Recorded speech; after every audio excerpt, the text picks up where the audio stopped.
Hey there, thank you for watching, and welcome to Forged Lions Forever. Today, I have a 6v6 custom match here on the most amazing Neuroxys map generator. So let's go ahead and introduce our teams and our players, starting off with Team 1 in the north, ending with Team 2 in the south.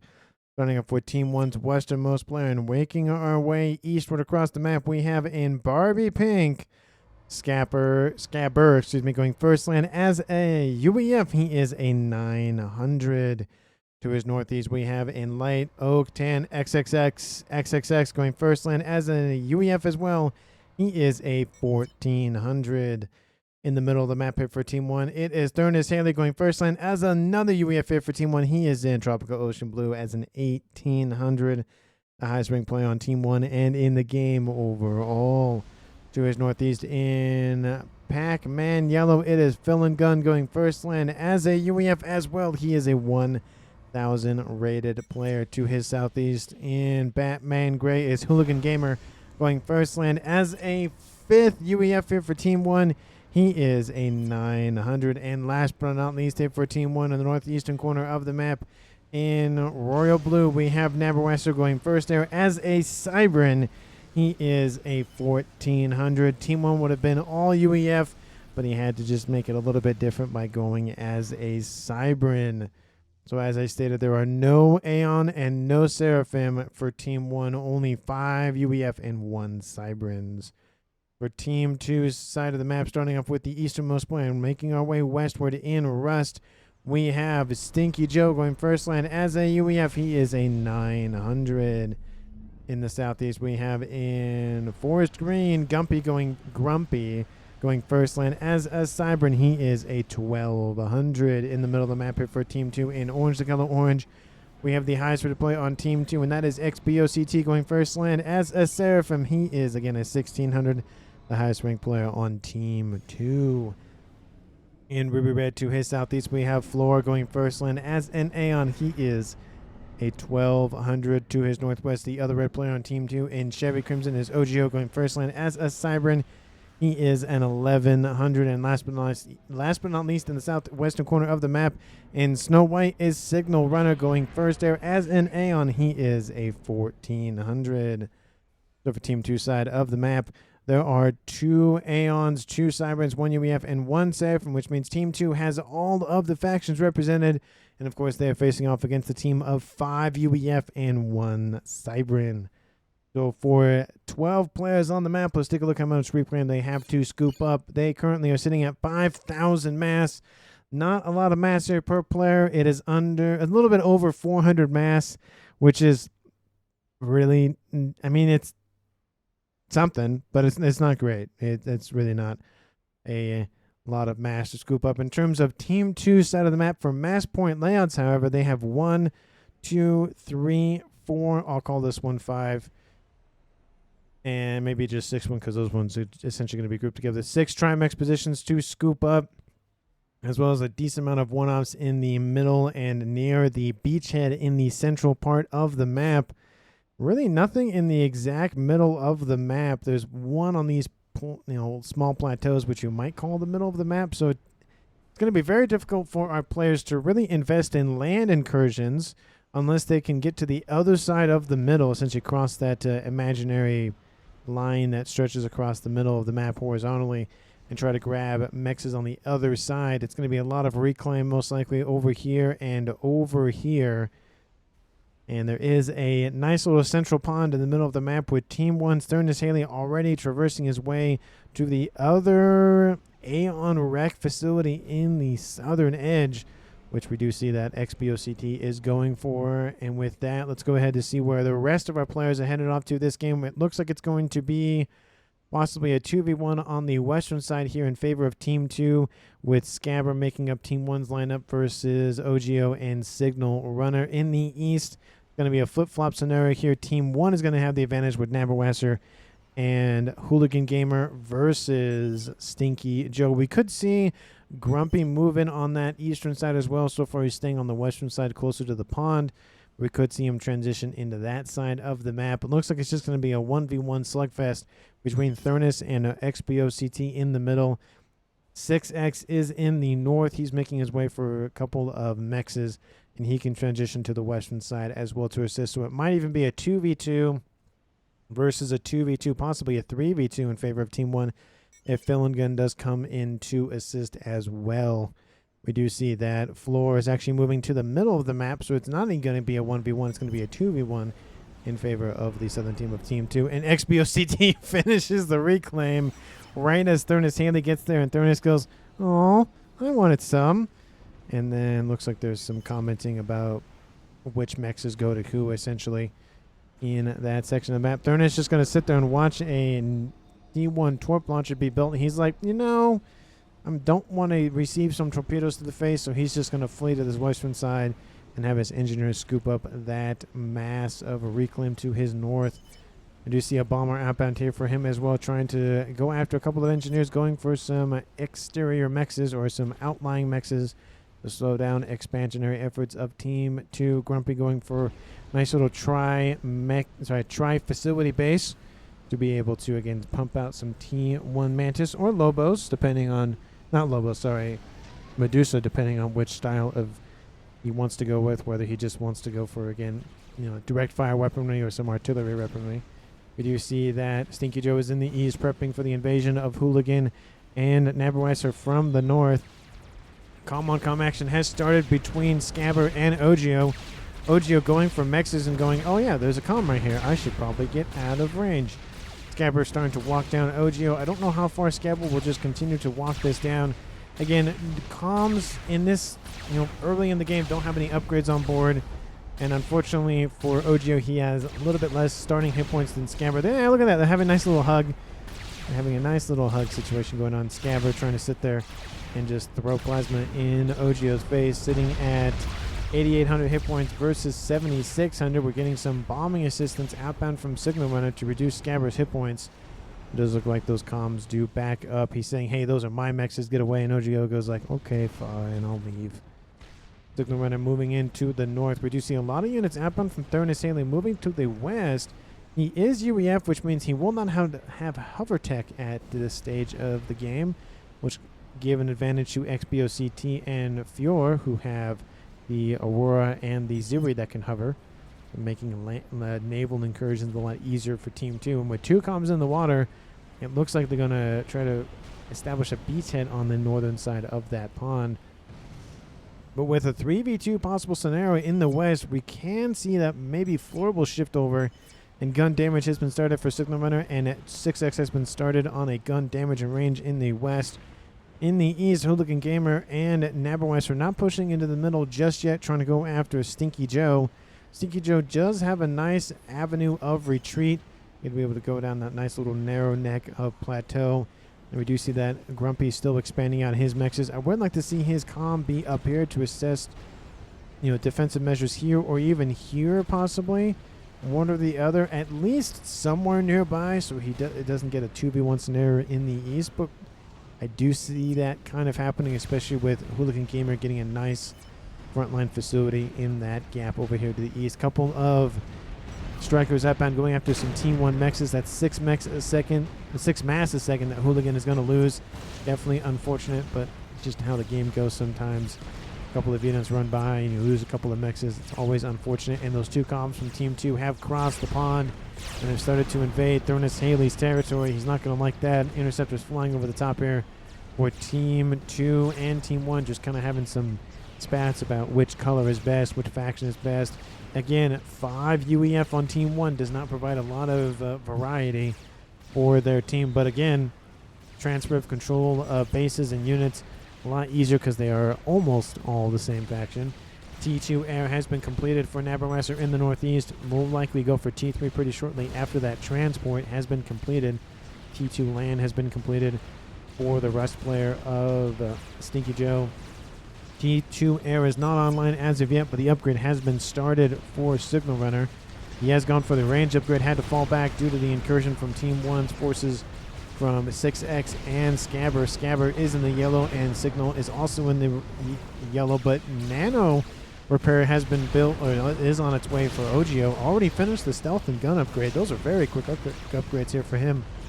Trying to be a nice powerhouse here for his team on the western side, but incursions and poking and prodding here from Team 1 have yielded results. 6X has been able to push in and force Signal Runner to flee, allowing all of these units to start to raid those mexes for OGO. That upgrade is going to take a little bit longer than he probably initially estimated. Due to that, incursion gun speed range has been started for Grumpy in the east. And it does look like Nabarwasser is on a transport, moving somewhere around the map. Looks like he's moving right here to assist defensive measures in the middle. With, again, 2 of Team 2's comms on the beachhead. Definitely it's going to be a huge point of contention. It does draw a lot of the attention away from this attack, essentially leaving 6X alone. 6X just going to continue to just barrel down on Team 2's comms over here. Signal Runner, again, is in the yellow, roughly 6,000 hit points. And it's 12,000 hit points for 6X. We do see that Scabber is in the north as well. And we could see, again, him come and assist and essentially force Signal Runner and OGO onto this nice little plateau section, nice little peninsula. Well, I guess peninsula plateau. I guess peninsula is technically water. But anyway, you get my point. But do you see these comms have shifted eastward? They know that if they need to flee, if they flee this way, they're stuck, so they have to go this way. And Team 2 is losing territory in the west.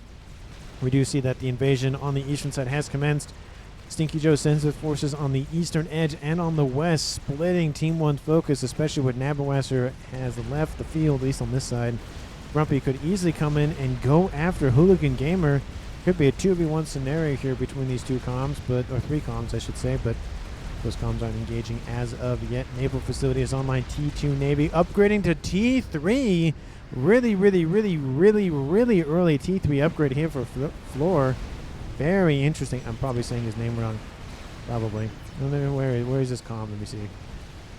He's right there. Yeah, I can't tell if that's an I or an L. Kind of looks like an I. Fjord? I don't know. Something like that. I do apologize for not pronouncing your name correctly. Somebody will let me know down in the comments. I would greatly appreciate it. I always need a language lesson once in a while just because names are hard, English is hard, other languages are hard, so I appreciate the patience with that. Lots of Lobos outbound from Scabber going after the defenses. The PD are down. 2 comms trying to hold the breach here to the west. Scabber mounting pressure with the assistance of Thurnis Haley's forces and 6X moving in. This is not looking good here for the Western forces for Team 2. Transport is laden with a decent amount of T1 Lobos. Actually, yeah, those are Lobos. That T2 Starlifter is going to get shot down. I love the play, but it just does not get executed correctly. Unfortunately, just Team 2 had enough interceptors nearby, but it would have devastated probably the T2 land headquarters right here. Would have been a great grab, but unfortunately does not work. T3 almost, I mean not almost, but 25% of the way there for Navy in the middle. T3 almost done for the air player of Nabarwasser, and T3 has not been started yet, but gunships have been built here for Signal Runner to assist in that air game. Scabber, again, holding position. OGO and Signal Runner trying to hold off, but 2 comms are starting to close in around those 2 commanders for Team 2. It's T2 and a gun comm versus the range, not even the speed upgrade, just the range, versus the non-nano repair, and I would say non because the upgrade was started, but then it was canceled at some point. OGO is sitting at almost 2-star veterancy and has gun on board. And this is just going to be just a push from Team 1. It's going to probably kill off Signal Runner here. He's dropping below 900 hit points. They're going to get a kill here in this game at 11.5, almost 12 minutes on the clock. And there goes Signal Runner. He has been destroyed. And with the 2 comms here for Team 1 remaining, both in the yellow, OGO also in the yellow. This might just be a walk down here. And this could be a murder-suicide, double kill murder-suicide here for Team 1 and Team 2. And those units have started surrounded OGO's commander.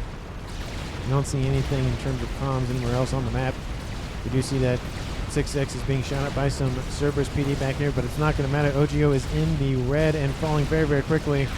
And 6X is going to get the kill here for his team. It's going to be a double kill here for Team 1 at 12.5 minutes. There it is.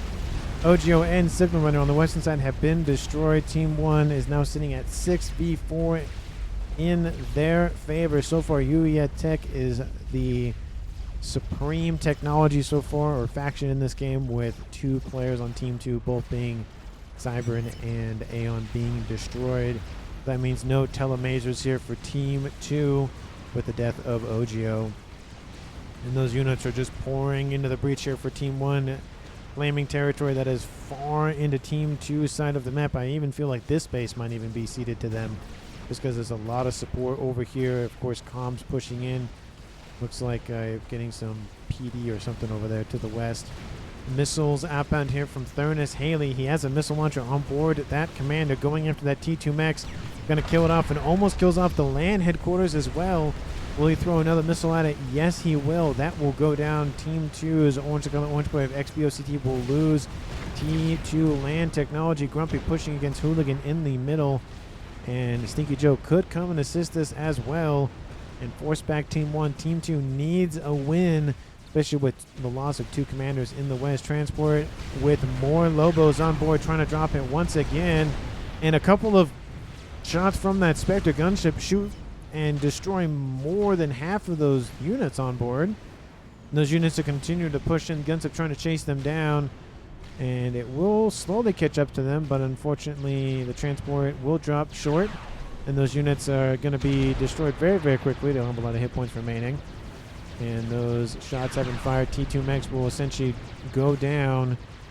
And now that XBOCT is in control of this side of the map, he has to split focus between the middle and the west.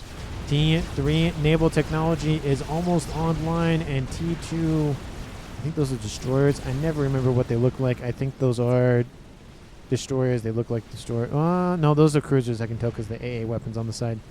And then there's the port. Well, I covered it up, but there's the port for the cruiser missile.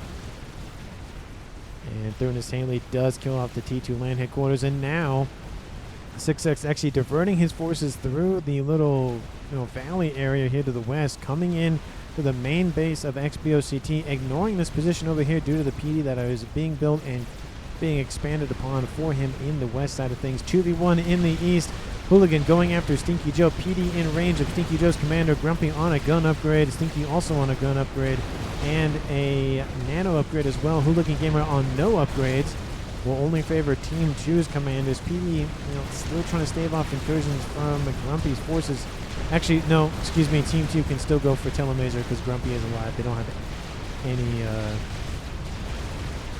they have one of each now at this point. I miscalculated. Apologies. I was like, oh, wait, no. Grumpy's Sniper. T2 Tech is online, dealing with most of those T1s from Grumpy. But this push is still gaining a lot of ground, especially on the eastern edge with some Mongeese pushing back the engineers on that side of the map. We have some hover tech coming in, going after the T3 Naval headquarters that is now online. Floor trying to reclaim them as fast as possible. Of course, torpedo technology will not do anything against these hover tech units. You need PD. You can actually build some triads or something on the beach. And that missile ship is trying to be built. Team 1, Thurnis is like, nope, nope, stop it, nope, stop, nope, stop it. There are some fervors over here that can easily come in and deal with these units that are just going to sit there. The T3 Naval Headquarters is going to go down. Definitely unfortunate here for Floor. He spent so much time trying to build it, and he got it very, very early, especially in naval tech standards. There it goes. T3 Naval Technology Headquarters for the Aeon faction has been destroyed. The T2 Seraphim one is now under threat from Thurnis Haley. Nice grab by him. Thurnis is actually sitting over here in the water, kind of hanging out. And that breach is still open here for Team 1. They're exploiting it quite well, distracting XBOCT quite enough. There are some gunships online as well, so this will deal with the Team 1 incursion for the time being.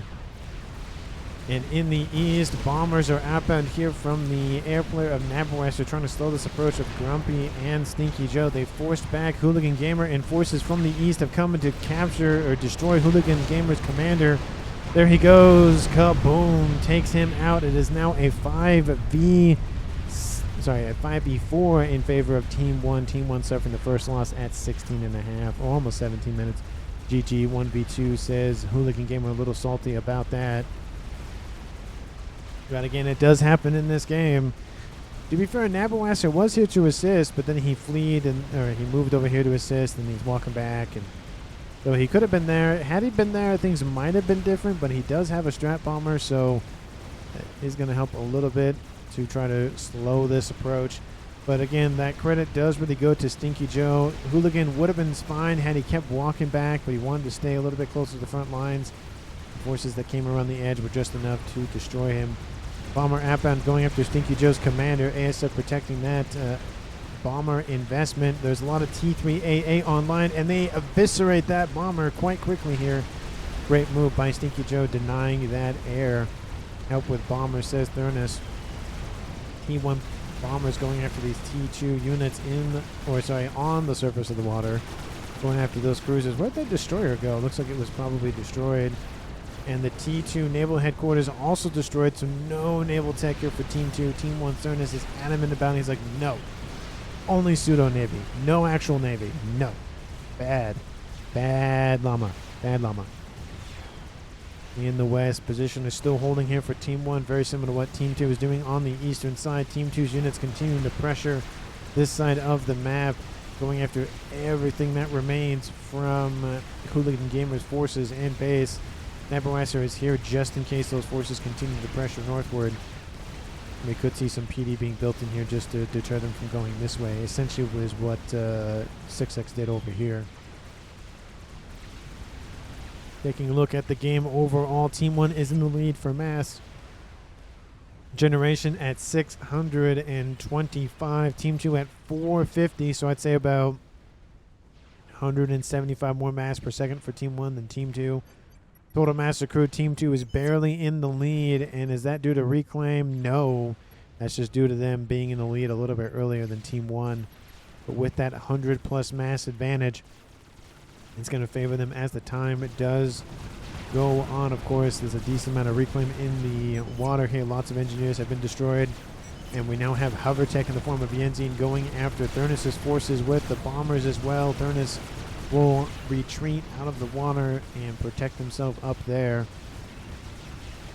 We do see, again, not really a whole lot's going on at this point in the game. 6X going for T3. He's all by his lonesome besides a couple of engineers, but he's well into his territory, so no real issues with that. I don't even know if Team 2 knows where he is, so snipes won't really occur unless they had some vision on him earlier on. One broadsword going after a couple of engineers to the west, just to annoy, just to poke and prod. Love that from Scabber. He's not sending a lot of units to, just really mess with this, but just enough to be like, yeah, I'll do some, just slow war of attrition kind of things and distract Team 2, if not at least a little bit.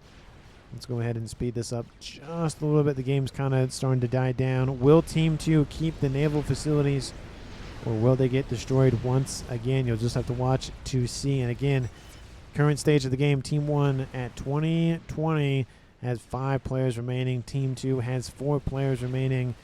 Team 1 producing almost 700 mass income. Team 2 at 550 roughly, so 150 mass more for Team 1 than Team 2.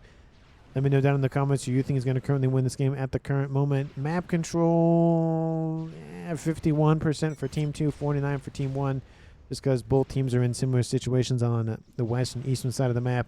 But Team 2 is essentially under the control of the pond, but it's Navy, so it's very fluid. There's the joke for the day.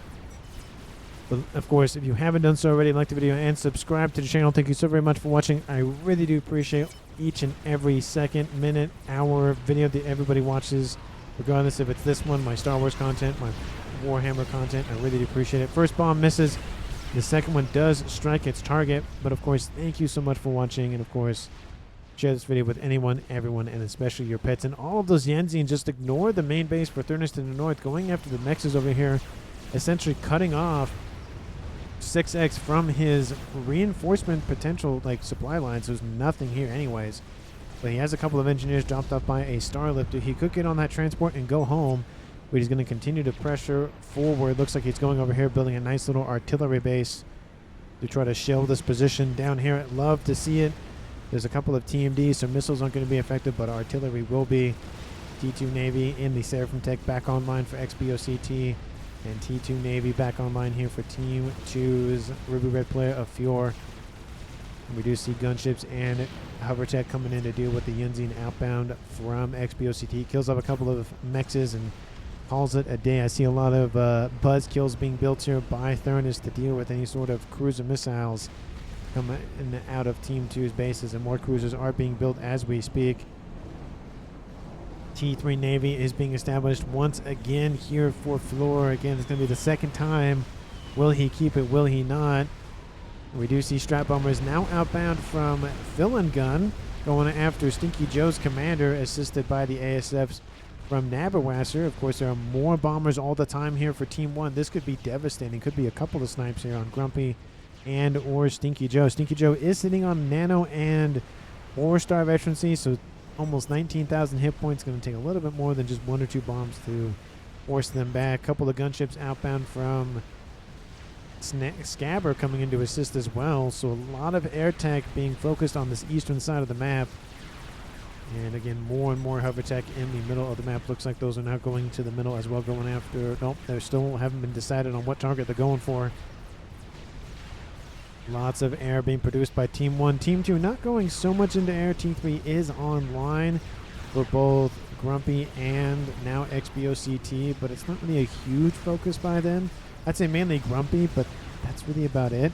We do see that 6X has now transported himself over here, trying to get really far into Team 2's territory. And AA trying to be built to protect the commander. The commander will be, I think, knocked out. His transport is gone. Gunships over here being eradicated by ASF. The interceptors here dealing with those ASFs.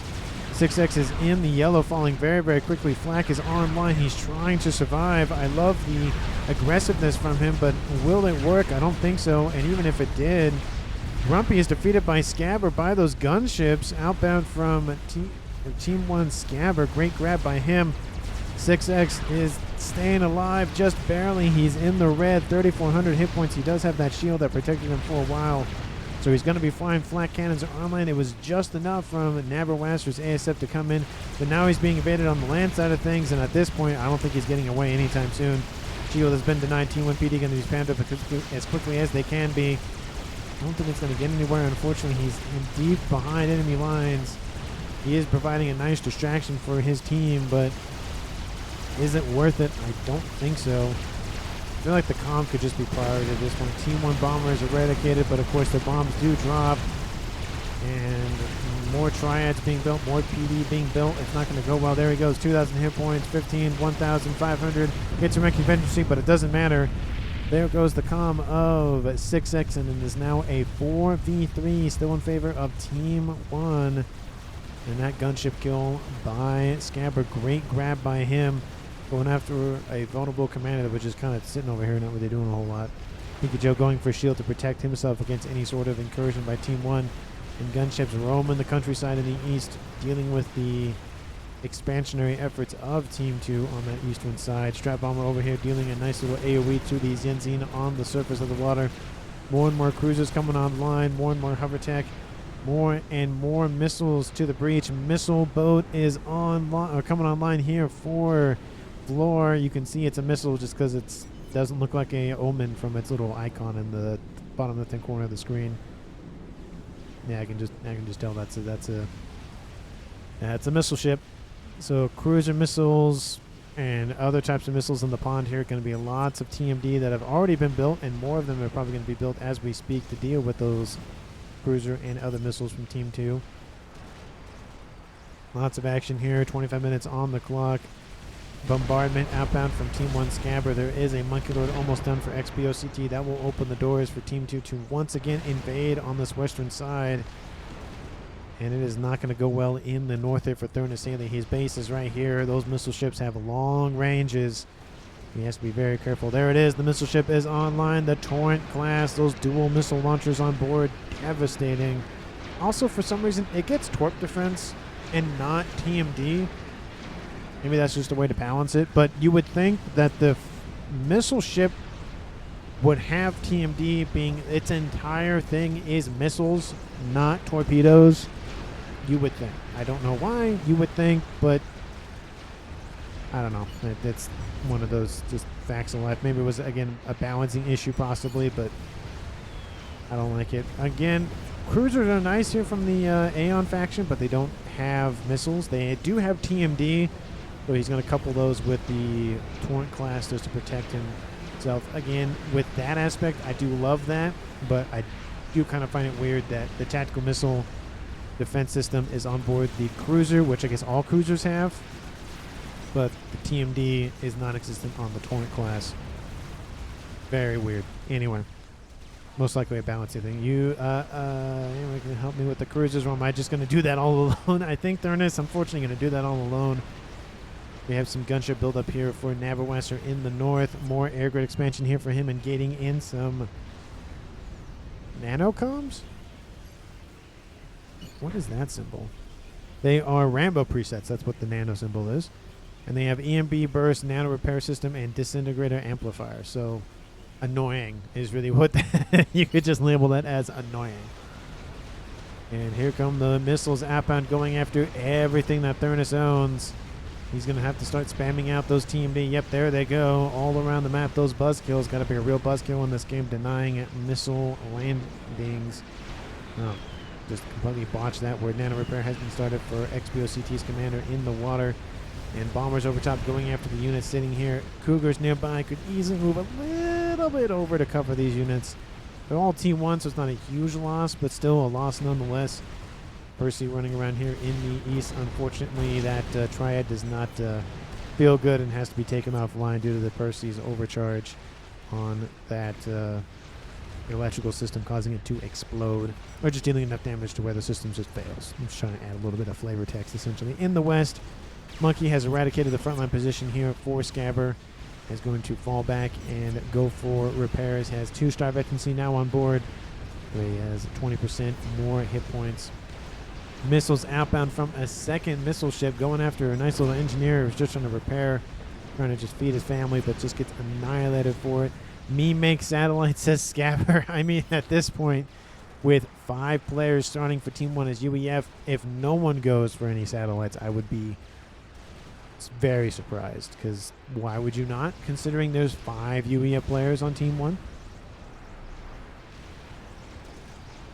I don't see any efforts for him to go for that as of yet. And the cruiser missiles and the Torrent class missiles are raining down on Team 1's Thurnis Haley. He's trying to stave off all of them, but there's just so many yellow dots traversing the map. There's even thicker yellow dots outbound from those Aeon ones.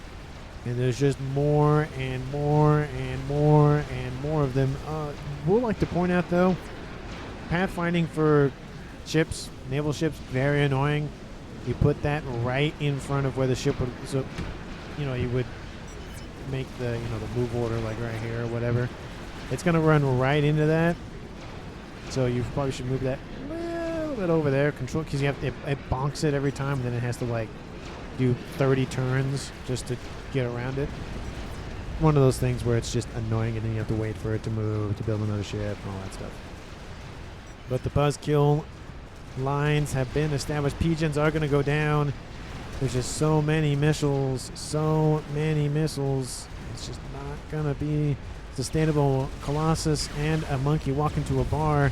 Scabber retreats because of it. And in the west, gunships are inbound. Team 2, do you have any air to respond to this? There are some here for XBOCT, but he's focused on his naval production in the middle.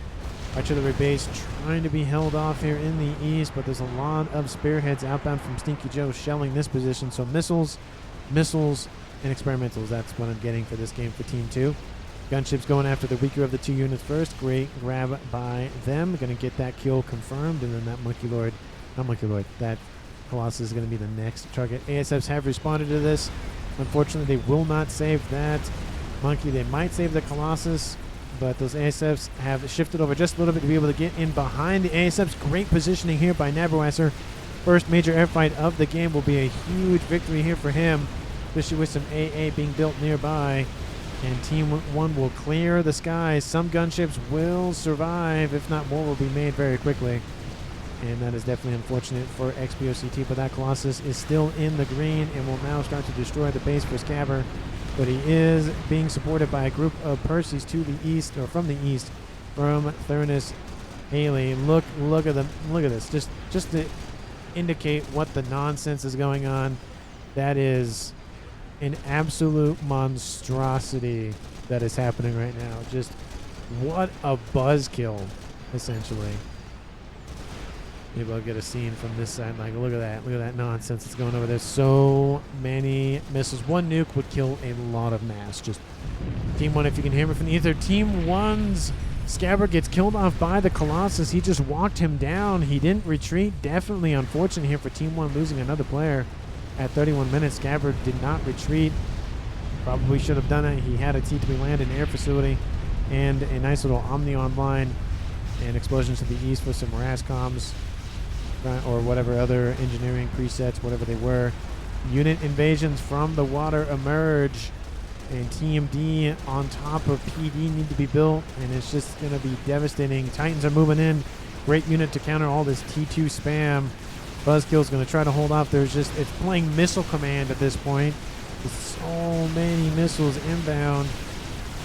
Cannot stop the missile harassment outbound from Team 2. They're going to break Team 1 at some point, and it's going to be with missiles and T2 hover tech, or it's going to be nothing. And we do see some hover tech also outbound from Thurnis Haley. But the Titans and the Riptides will probably be enough to stave off most of the damage. There are some purses being added and some Rambo presets coming in to assist as well from Naval. So a lot of the focus from Team 2 is being on Thurnis Haley's central base with all of this TMD. And there's still more units, even more outbound from Florida coming to assist, but they are being forced back as we speak just due to the massive amounts of units nearby, both in T2, T3, and some PD. Strap bombers are inbound, but they're going to get clipped by some AA here pretty shortly. They fly over this group of units, and they're going to be eviscerated. Even just the flyby they did, one of them gets destroyed. Nice Team D. Thurnis says Grumpy. I mean, it's only going to be expanded more and more. Look at this. Look at all the nonsense. I call it nonsense because that is a lot of nonsense. More missiles. More missiles. More missile ships. The floor is like missile ships are bust. And he's not going to stop. Units over the west here for XPOCT cleaning up the TMD lineup in the west. Well, I asked for help. How many times this is what happens? That's, you know, you did get some help. Naval came in with a nice little Rambo preset. Is that going to be enough? Who knows? Maybe. I feel like some Zappers would be a lot better just because the range on them is a little bit longer or wider. You can shoot them down a little bit quicker. Kind of intermixing that with the buzzkills, but Thurnis is like, all UEF is perfectly fine with me. And these units to the west are these bricks are going to wipe out that Rambo preset. Rambo going after some of these cruisers, but once they notice them, it's not going to feel good. That Rambo is at 400 hit points a second, regen 409, excuse me, with a veterancy, but the missiles are too much, and he will be destroyed. He did kill a cruiser. He killed 3 of them, but that was it for that investment in SACU technology. Missile launcher has been started and completed for fill and gun. He's going for tactical nukes. So he's going for the Billy nuke. It's going up actually relatively quickly here. That percentage is going up really fast. Team 1 and Team 2 are now tied. I didn't mention that with Scabbard's death. It is a 3v3 game at 30 something minutes whenever he died off. Team 2, you're building anything spicy in the back line besides just whatever you're building back here, being Colossi or whatever else it may be. Air grid being expanded. Looks like some SACUs are being... Actually, no, those are shield presets. I wonder what those are going to be used for. And in the east, Stinky Joe getting his own quantum gateway online. Looks like that's it here for Team 2. Team 1 also getting another TMD base over here, coupled with a nice little Soothsayer getting a lot of vision on almost the entire pond. Great placement of that. Also seeing what's going on over here as well. And again, just the buzz kills are not stopping. More and more buzz kills. And what? Not saying that Thurnis Haley is a buzz kill, but I mean, he built a lot of buzz kills, so what does that say? But of course, it's just a joke, of course, because we all know why he's building all of these. We all know. Because of the nonsense that's happening right now in the pond with the nonsense that is all of this. I did notice the tactical nuke has been started by him as well, so we're going to have 2 Billy nukes soon here for Team 1. And spy planes being fanned out in all directions to get some nice vision and intel gathering operations on the other side of the map. For them, Navarrese are going for, again, more and more air grids, more and more RASCOMs, more and more SMD. Does Team 2 have a nuke that I don't know about? Looks like they don't, but you never know. They might be building it as we speak, and I just didn't zoom in enough. A few battleships, says Grumpy. No. They're not battleships. They're missile ships. Two different things. Those are two different things. How many do you have currently? Sitting at 9 missile ships. And XBOCT is sitting at 7 cruisers. That's just so many. That's an unholy amount, essentially. And we see even more Team D over here. Team 1 trying to hem in Team 2 with all the TMD. But the land units are called forth. They're going to go after that Team D positioning.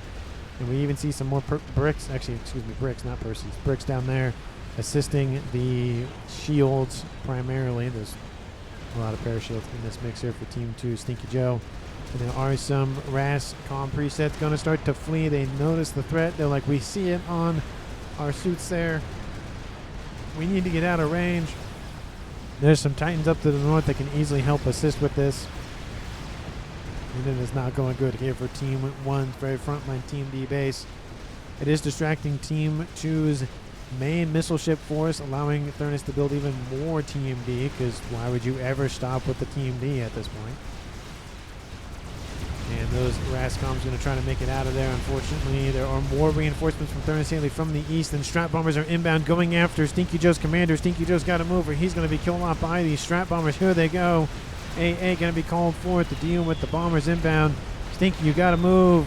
Oh, he does move. He drops into, below his shield capacity. Bombers get another turn. Will it be enough? Parachut's going to try to assist with protecting Stinky Joe. ASF's coming in to deal with those bombers. Will it be enough for Team 1 to snipe Team 2's Stinky Joe? He drops into the red. One more bomb would do it. The bombers have been destroyed. He's fine for now. He's going to get underneath more shield coverage. That was almost a snipe here from Team 1's villain gun. Great attempt. Was almost there. Just needed one more landing. And he does have that Billy Nuke on board. Thurnis Haley also about to have, does have the Billy Nuke on board, now going for engineering suite as well. We do see the chicken has made it onto land, going after the Team D base right here, getting some shields online. That's not going to work with the chicken nearby. It's going to rip apart all the defenses. This pigeon should have just been reclaimed at this point. It's not going to feel good if it does go offline. 37 minutes on the clock. Team 2 is invading Team 1 once again on the eastern side. PD trying to be built to defend, but there's so many units starting to just collapse on top of them. In the west, same kind of story. Colossus has been constructed. Bricks versus Percy's, the age-old rivalry. And the Percy's may win that fight. It's kind of hard to tell. Lots of Riptides being used for distractionary efforts. Allowing the Percy's to get some nice kills. But the chicken is moving in. And even if this chicken reaches the PGen or this middle of this Team D base, that's it. That is that Team D base is no longer going to be active. This is going to open the doors for all those cruisers and those missile ships to just flood at the gates. Billy Nuke is outbound. Is Villain Gun building some? Looks like he fired his own. Of course, there are some Team D on board. Oh, look, there's an Omen. See, that has Team D. But the cruisers are being hit. Oh, they're being reclaimed by a nice little SACU underneath the surface of the water. Very interesting play here from Naval. They're also getting some reclaim out of it. It's always nice. Air fight over the top here between Team 1 and Team 2. Team 1 will have the advantage in that fight and will rip apart the rest of those ASFs from XBOCT. But of course, there's a lot of AA, or at least there was. A lot of those cruisers have been destroyed now. They've been destroyed by reclaiming them. Bombers over in the west, they've defended against the brick threat. More and more Percy's being destroyed. And that hole is opening up more and more on that western side. Eastern side looks like it's fine for now for Team 1, but Team 1 is being backed into a corner quite literally. And Nabawasser is building a Scathis T4 experimental mobile artillery installation. That is going to be devastating if Team 2 doesn't get a handle on that. And that SACU, I like how he doesn't have any veterancy, but I would like to see how much he's reclaimed, because that's very entertaining. And here comes the just bombardment of missiles. This is what happens when those missiles run free, is that everything in their range gets annihilated. Everything in the yellow can be hit. That is Thurnis Haley's main base, at least his original base, at least, and that is going to be gone. And actually, he's also in range, but everything's targeting the base over here.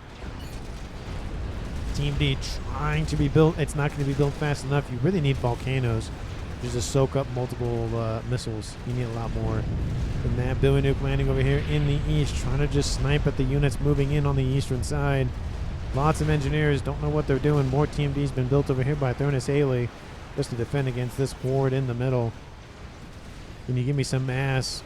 Says Naberwasser. He wants to build that Scathis and target it probably either on the air grids on Team 2 side of the map or even just the mass that's in the middle of the map. More chicken's going to be used to push in the Team 1 side of the map using the water for coverage. Air grid being built in the north and expanded out. Satellite has been started by Thurnis Haley. UEF tech at its finest, or one of its finest, I have to say, with the laser satellite nonsense. And speaking of which, one of them is already online, outbound from Gun, going for a second one. This could be devastating. Gun going to get on a transport. There he goes. Connection has been made. Where is he going? Looks like he's going over here to the east with nice little soothsay over here to get some, again, more vision over here. Doesn't see a whole lot, but does see where the comm is. There's not a lot of Team D in this base. There's a couple, but there's not a lot. And this could be enough for Team 1 to snipe at Stinky Joe. He's repped back up. He has nano now and shield on board. Billy Nuke should be outbound here pretty shortly. Will he fire is the question. Yep, there he goes. There he goes, firing that missile, going to land right. Look, someone over here. That's not going to feel good against those units. And that exclusion zone has been emerging more and more for Team 2 in the middle. Satellites inbound, says Stinky Joe. And there it goes. Kills off the shield emitters, at least at a minimum. And those units are now going to fall back, or at least move in just this way, surprisingly. And the comm left. Where'd he go? Did he just move in and fire a nuke? Billy Nuke, and then leave? Very interesting. I don't know what that's about. I feel like he could have stayed there a little longer. He's underneath some protection. Maybe assuming that Team 2 would go look for him, maybe? I don't know. Missiles are outbound. Team 2 does find it. Missiles are outbound once again. And they're going after the comm. The comm is underneath shield coverage, being lasered as we speak. This will be the second attempt at sniping him. And strat bombers are moving in, so it's going to be satellites, missiles, and strat bombers. Will he survive? Joe, you got to move. Strats are inbound. This will open the door. Those strats are going to get killed off before they can land their bombs. Stinky Joe will lose most of his shield. And missiles were outbound, of course. They do miss Stinky Joe's commander. And it looks like more Billy Nukes are landing against those chickens in the middle. Satellites focusing on Stinky Joe's commander. More missiles are going to fire here pretty shortly. Another volley is inbound. And these units inbound from Stinky Joe are going to try to pressure this TML base. Stinky Joe's like, hey, you got to move, you got to move. Some bombers are just sitting here for floor, because why not? They are inbound. Team D is going to shoot down a few of them, but it's going to pierce most of the shielding. The satellites should be taking out the emitters first, and the shield emitters, then going after everything else. This is getting ridiculous. Stinky Joe is being assailed. And ASF are moving in for XBOCT, but they just get absolutely destroyed by the ASF from Team 1. Boo Nuke's constantly landing here for Thurnis Haley. He's trying to do what he can. Maybe they're outbound from Gun as well. Maybe they're outbound from both of them. Who knows? Maybe 20,000 mass killed, 4,000 mass killed. Maybe not. We'll see. And this TML base does get destroyed. SACU also gets destroyed in the interim as well. Strat bombers coming in. Stinky Joe has been assailed multiple times. He's still alive. But we'll see if he survives the rest of the game. Chicken is inbound. Will be taken out by Team 1's gunships. Will kill a transport before it dies, though. Gunship. Colossus over here. Wow, my brain's struggling over there. And that Colossus continuing to move in. That transport is on the ground. We'll see if it does get grabbed by that Colossus. There it goes. Oh, all the way to the west. There it goes, spinning in the air as it grabs onto it and holds it and keeps it hostage. And there it is, just going to carry it around the map with him. Shield's going to... It's really struggling to crush that thing. Shield's pretty strong on that Colossus. There goes the shield. It's starting to fall now. Looks like it's actually on fire. That's why I fell. That is hilarious. Transport will be taken out. There's another transport, another one on the land. First satellite going to be destroyed. Oh, that's frustrating. There's a second one and a third one over there as well. And there goes another Continental. Get grabbed. Never seen a GC pick up a Continental. Now imagine a GC picking up a Continental that also has a comm on it. That's a thing that happened in one of my games. That was nuts. That was very, very nuts to watch. And look at this. Look at the exclusion zone. There's nothing here for Team 1 anymore. We have SACUs invading from the water. The Colossus will die here. There's no if, ands, or buts about that. But at least for Team 2's mind, if we can take out the other Novax, that would be optimum. And how's that Scathus doing? It's getting a lot of assistance here from Filling Gun as well, and it will finish. So Team 1 will have a game under 44 minutes on the clock. Team 2, do you know about it? You do not. You will know about it here pretty shortly. Look at the map control here for Team 2 just by vision alone. They own probably more than 60% of the map, close to maybe 70%. That is a lot of map control. I mean, obviously a lot of it just due to the fact that all these missile ships and AA and cruisers are sitting there. Is he still producing units? He's still producing units. The naval facility has stopped. He's trying to go for other efforts. Looks like he's going for SACUs a little bit more. And Salvation has been started by XBOCT without a Paragon. What's with that? Don't build the Salvation without the Paragon. What's wrong with you? I mean, you can go for it. You do you, but you know, I like to build the Salvations after I build the Paragon, because then you can build a lot of them at the same time. And then you can just rip apart any shielding, no matter how strong it is. Doesn't matter what it is. It will die. Colossus is gone here on the western side here, but missiles still raining in here from Team 2. And the Novax, the Scathus fire is inbound. Looks like it's going after... What's it going after? Does Team 1 know about the Salvation? No, they don't know about the Salvation. But it's going to land right on top of it, surprisingly.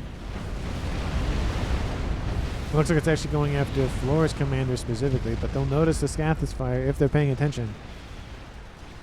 Darting laser says Nabawasser, so he's going to try to teleport in with his comm. Scathus fire still raining in here from him as well.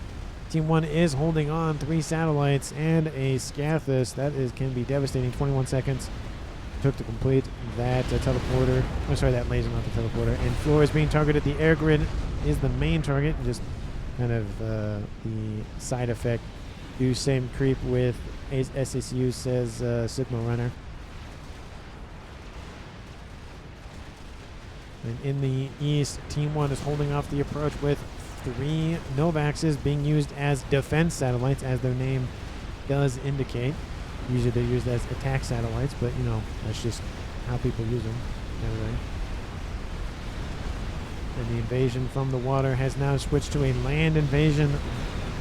It's not going well here for Team 1. Billy Nukes are outbound to try to curtail the amount of land that's being produced, but there's so many facilities, so many missiles, there's only so much that they can do.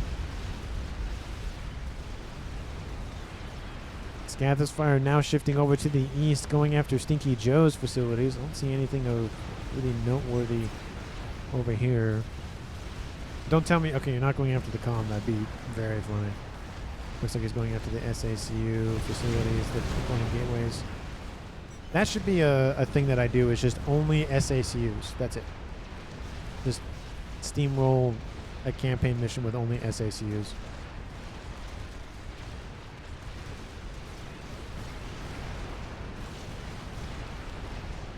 And Scathus fire still raining in here from Team 1's Nabawasser. There's only so much he can do, of course, with one Scathus. Scathus can be very devastating, but when everything on Team 2 is spread out, it's very hard to deal lasting damage. Just because it's spread out and it's decently covered as well. Let's see. I mean, that Scathus Salvation is over half completed for Team 2's XBOCT, and now the shots are raining in on the cruisers and missile ships in the water, but the damage is already done. I mean, yeah, you kill off some AA, but I don't know if it's really worth it at this point. land invasion has already started, so you're not really going to affect that, at least in the short term. Explosions still occurring. SACU's charging forward. Tons of T2, T3 gunships going after it. You can see the hit points just fly off that SACU. Very quick. I don't like Stingers too much, but they are very cheap, so that is a benefit. And Percy's being annihilated by missiles. Not really the best thing for them, but annihilating an SACU, that's what they're designed for. 40,000 hit points and 15,000 whole hit points, 55,000 in total. Rips that apart very, very quickly. Novak satellites able to hold off Team 2's advance, and now a FAF is online. Is Naval going for a telemaser? No. He has not gone for the teleport. He's going for Maser, just not that. But salvation has been completed. There it is. It is done. It is completed, and it's going to shift over and go after the Scathus that they know does exist, which they assume is the air grid, but I mean, they're going directly for it. They know exactly where it is. There's no ifs, ands, or buts about it. The eye is on top of it. There's no escape for it. And I feel like this game is starting to shift once again in Team 2's favor. Scathus fire now raining down on XBOCT's position. He should be fine. He has a decent amount of shielding in this base, but his shielding around himself is now offline. And another volley will not really kill him, but it's going to hurt. We do have some gunships sitting here going to get eviscerated by his AA and his ASF. Look at a lot of them just get annihilated. Scathus fire is firing on that comm, and the Salvation fire is firing on the commander of XBOCT. He takes a shot. Each individual shot from the Scathus is not very damaging. If that was a Maver shot, he'd be hurting, if not dead, from that one shot. And Salvation is opening fire on the Scathus. Neverwasser, if you want to teleport, now's the time. That Salvation's going to fire. It's going to land on your shields. It's not going to feel good. Some of those shields are getting assisted by engineers nearby, so it's going to take a little bit more to pierce the shielding. But I don't know how long he's going to last. We do see the comm of Fill and Gun on a transport running around the map.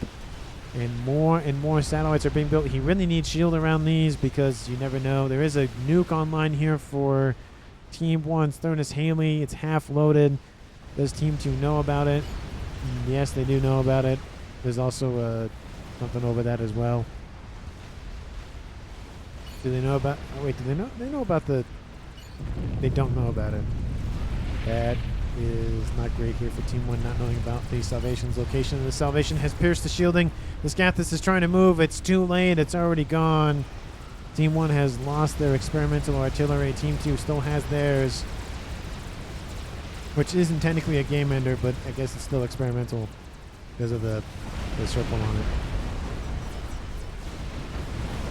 And it doesn't really do a lot of damage to the area around it. Probably target yellow sats then. Harley Grid says Signal Runner. GG says Thurnis Haley. I think he might just be out of here. Nice game, nice map. Definitely would agree with that. It is a really nice map with the the nonsense that's happening in the middle of it. Nabalwaster control. GG's as well. 51 minutes almost on the clock. It's really looking dire here for Team 1. The nuke has been targeted as well. That's going to hurt. Needed shielding. Didn't really matter. Air Grid's going to be the next target. And the 5th and final satellite for Team 1's Fill and Gun will be built before the game is over. And Team 1 trying to stave off the land incursion once again, but it's not going to do a whole lot, unfortunately. Team 2 is able to hold off and continue to just chug on forward. Total mass accrued 3.5 million. Team 2, 3.4 million. Reclaim sitting at 300,000 and 300,000 for Team 2. Lots and lots of mass in this game. And looks like Salvation is targeting those pigeons. It's going to cause a nice, pretty cascade. Yellow, you really got to learn how to... Says Thurnis Haley. I like how there's just a couple of fervors in there, because why not? And that cascade is going to be... I'm going to watch it. Come on. The shots don't do a lot of damage individually, but they fire very quickly. It's almost like they do. Oh, there it is. There it is. Takes a decent chunk of it. And this grouping right here is going to be enough. cause another section of it to cascade. The middle of it is gone. We have gunships going after those. Colossi picked up Percy's, and the Percy's firing at the bricks running around. Villain Gun likes me, says Stinky Gun. Yes, he does. He's been going after Stinky Joe for a while. A great job on Stinky Joe for just being the main target of one commander. He has 4 satellites. We could have killed him everything if we used them on the bases. Yeah, that's definitely the case. There's 5 satellites now. He's going to build a Fat Boy and then another one. Could have easily gone after the Salvation, but Nebraska teleports and kills off the Salvation. T1 PD trying to be spammed up. It's not going to kill the comm. T2 PD being built over here as well. He's teleporting out of there. He gets to 5-star veterancy. Thurnis Haley defeated by XBOCT's Colossus, and now it's a 2v3 in favor of Team 2. Nebraska got his kill. And will he make it out of there? He's... one more shot will kill him. Oh, he gets out of there at the last second. Woo, that was close there for Nabarwasser. But, yeah, not great here for Team 1. It's just going to be the slow decay. 5 satellites online. 6th one is coming online. Fat Boy's being produced, trying to hold off the SACUs, but they're moving in. Villain Gun holding position, not letting up. And there goes Nabarwasser Control King. He sees the game is over. And leaving Villain Gun the sole survivor of Team 1. Great job here by Team 2, especially Stinky Joe for just taking all the attention. 5 satellites are on top of that commander. Still have not killed him. And Villain Gun is on the front lines, and he gets out of there, says see you bye. These things at the last second. That is the game. Team 2 wins the game at 53 minutes and 23 seconds. MVPs. I mean, gotta go to Floor, I think, just with the missile play assisted by XBOCT. Just that really set the stage for Team 2's victory. Also, I think Mupp Award, Most Underrated Player of the Game Award, going to Stinky Joe. He took 2 assassination attempts and 5 now lasers on top of him, satellites over him, and he still is alive. So just the hardest comm to kill in this game is Stinky Joe. Gets the Most Underrated Player of Game Award for him. Thank you so much for watching. I really do appreciate it. Let me know down in the comments who you would pick for MVP or MUP. Again, I really do appreciate all the time and attention you give to these videos. And if you haven't done so already, like the video and subscribe to the channel. Thank you so very much for watching. And I will see all of you in the next one.